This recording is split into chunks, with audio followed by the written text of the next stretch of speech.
Welcome. Hello. I'm Janine Pettit, host of the Girl Camper podcast, and I'm at the mothership here, Bankston Motorhomes in Huntsville, Alabama, one of their 5 locations. But I came here because this is where Mike the parts guy lives. So you know him from his very famous YouTube videos, but I have a couple questions for Mike, and we are going to be talking about water hoses today because so many people have questions about this. I get a lot of questions on the podcast about this, so I'm putting it to the expert. Okay, first of all, Mike, I always thought that RV drinking water hoses, where we bring our fresh water into the trailer, were supposed to be white. So everything is blue now. Tell me about this hose.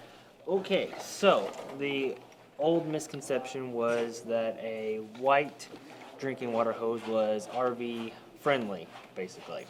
A white RV water hose has brass fittings on it. Brass corrodes. These have stainless steel fittings on them so they don't corrode and put off nasty chemicals for you. These also have springs attached to each end of them that basically make it to where when you're hooked up to your city water, it doesn't kink on you and break. They also have a lining on the inside that deters that nasty just drink out of a water hose taste.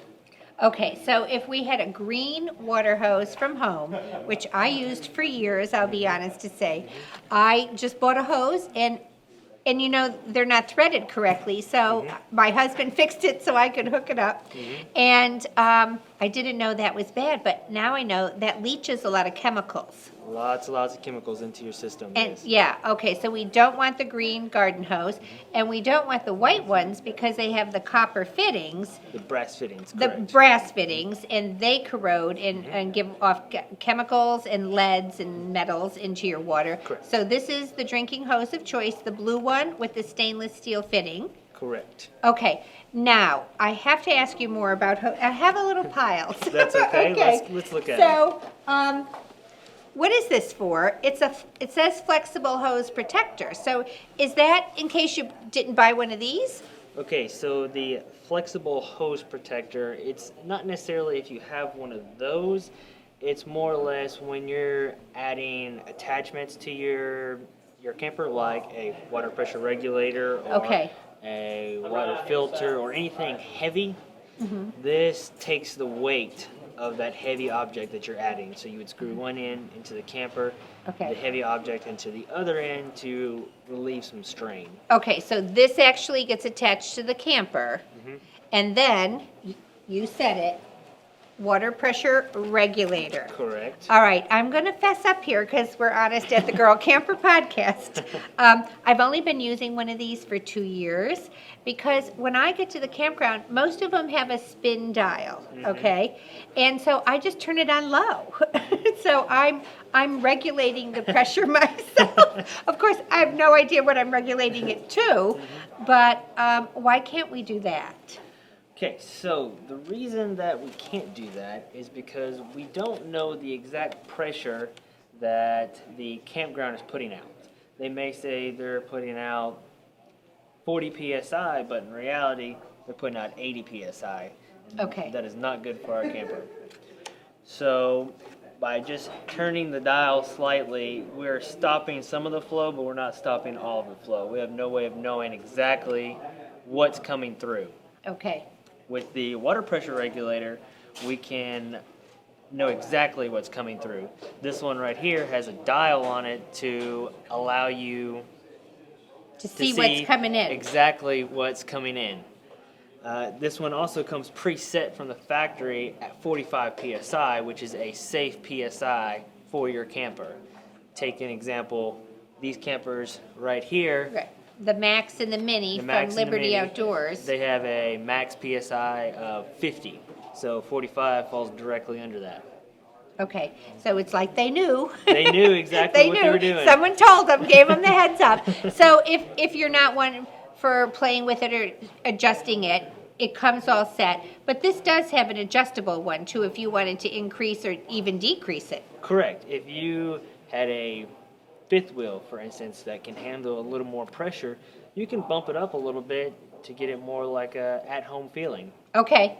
All right, so this is not just a gadget they're trying to sell you, because what could happen if the water came in really fast and hard?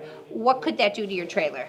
Okay, so if you had a lot of water pressure coming in, you could blow the check valve on your city water inlet, and whenever you turn your water pump on to try to pump that water through your system, it's going to pump it directly back out that city water, the check valve right there, because it's not going to be able to pressurize. The check valve is designed to let water in but not out. Okay. Too much pressure gets rid of that. Okay, so this is not just another gadget. This is something that could really prevent you from doing serious damage to your trailer and having a costly repair.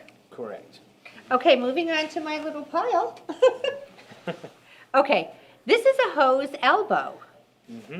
The hose elbow is kind of like the flex hose there.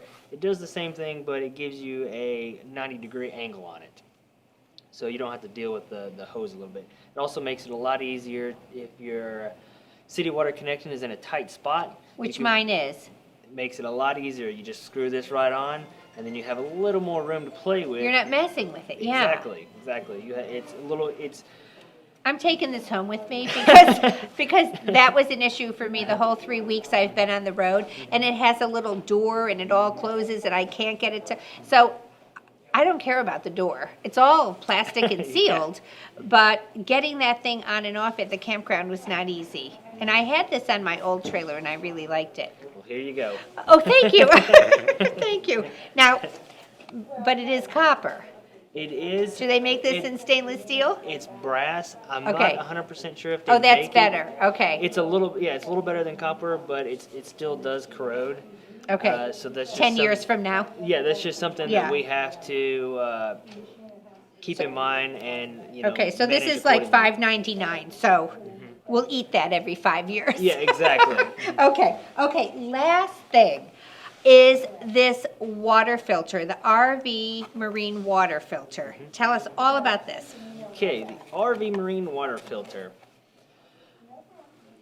Just like everybody else, you can buy a case of water for less than $3 and drink it, and you know you have filtered water. But you still have to cook, you still have to brush your teeth, and you still have to consider hygiene. And maybe you don't want to throw plastic water bottles away in the world. 'cause Exactly. that's really not nice. And yes, let's say you don't Yeah. want to throw away a bunch of bottles. This will filter the water coming into your camper. So that way you know you have clean filtered water and you can feel safe drinking the actual water.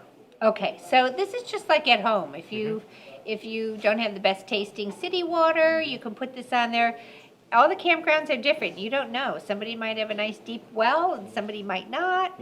So this is a way of you filtering so you can use that water to cook and brush your teeth and all of that. Now, is there something in here that needs to be changed every couple of months? No, so this is a sealed cartridge. Okay. It's essentially good for 6 months. So once 6 months are up and you've completely used it, Once a season. once a season, you Okay. just grab a new one. And what's cool here is this one actually comes with one of those attachments in it. It comes with the flex hose because Yeah, so you don't have to buy the flex hose separate. Okay, Mike, what else do you think people might be missing when it comes to water and bringing water into your trailer and making sure it's pressurized and correct? Did we miss anything? The only thing that I can think of that we missed for water purposes, not necessarily pressurizing, but would be a heated water hose. Oh, okay. So those of us who like to camp deep into the fall, Yes. my last camp out last year was 19 degrees and the hoses were popping. Oh yes, they will every time. Okay. For some reason, water and cold just don't like each other. Okay, so this is essentially the same as that, but it's wrapped or? Yes, the heated water hose that we and many people offer is the same hose that has the stainless steel ends on it, the spring fittings, all that. It's still on there.